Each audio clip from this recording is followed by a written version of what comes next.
এই প্রথম আয়াতে কারিমায় আল্লাহ রাব্বুল আলামিন কোরবানি সম্পর্কে বলছেন যে প্রত্যেকটা জাতির জন্যে, প্রত্যেকটা উম্মতের জন্যে আল্লাহর পক্ষ থেকে কোরবানির নিয়ম আমরা দিয়েছি, আমরা বানিয়েছি। প্রত্যেকটা জাতির জন্যেই কোরবানি আছে। জোরে বলি সুবহানাল্লাহ। অর্থ এর থেকে আমরা বুঝলাম প্রত্যেকটা নবী যখন তার জাতির কাছে এসেছে, ওই জাতির মধ্যে প্রত্যেক নবীর যে শরীয়ত ছিল দিনকে বিজয় করার জন্যে, সেই শরীয়তে যেমন নামাজ ছিল, যেমন রোজা ছিল, ঠিক তেমনই ওই শরীয়তে কুরবানিও ছিল। আল্লাহ এই কথায় বোঝাচ্ছেন যে আমি প্রত্যেকটা জাতির জন্যেই কোরবানির নিয়ম দিয়েছি। জোরে বলি সুবহানাল্লাহ। কাজে আমাদের সামনে যে কোরবানি আসছে, এই কোরবানির নিয়ম কার দিয়া? আল্লাহরই দিয়া। জোরে বলি আলহামদুলিল্লাহ। আল্লাহ বলেন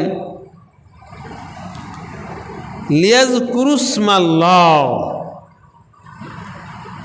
যখন এই কুরবানির পশুকে তোমরা জবে করবে তখন আল্লাহর নাম উচ্চারণ করবে। কার নাম? আল্লাহর নাম উচ্চারণ করবে। বিসমিল্লাহি আল্লাহু আকবার। আমরা কি বলে কুরবানি করি? ছাগল গরু যা জবে করি এটা আমরা কি বলে করি? বিসমিল্লাহি আল্লাহু আকবার। বিসমিল্লাহ মানে আল্লাহর নাম, আল্লাহু আকবার মানে আল্লাহই সর্বশ্রেষ্ঠ। জোরে বলে আলহামদুলিল্লাহ। আমি অনেক আগেও বারবার বলেছি যে আসলে কারো নামেই কুরবানি করা জায়েজ নেই।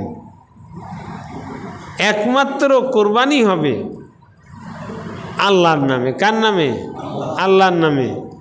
দাতা হিসাবে নাম থাকতে পারে, তবে কারণ নামে কোরবানি হবে না। এটা খেয়াল রাখতে হবে। কষ্ট আমার আব্বার নামে, এটা আমার মার নামে, এটা আমার নামে, কষ্ট এইটা আমার দলের নেতা বঙ্গবন্ধুর নামে।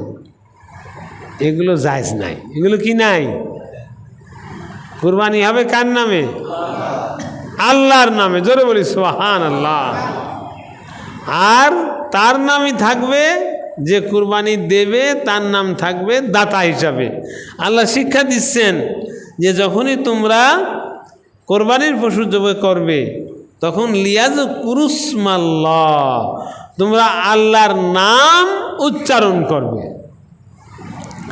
আলা মা রাযাকাহুম, আর যা তোমাদের উপর রিজিক করা হয়েছে।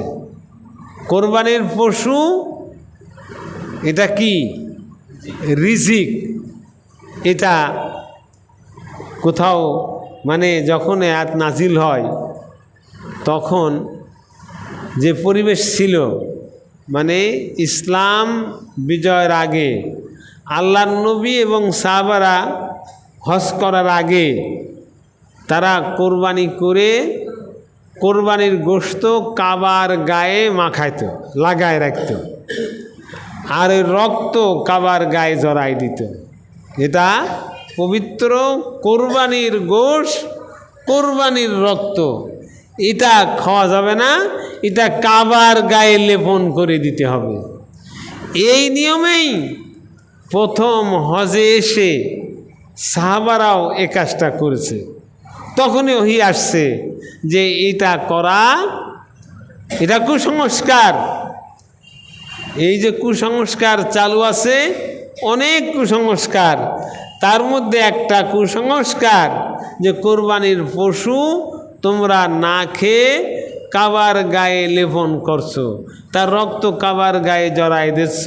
আল্লাহ করছে না, আলা মা রাযাকাহুম, তাদের জন্যে এটা রিজিক, এটা তোমরা খাও, এটা কাবার গায়ে লেপন করো না, এ রক্ত কাবার গায়ে মেখো না, এটা কুসংস্কার, এটা কাবা অপবিত্র হয়ে যাবে।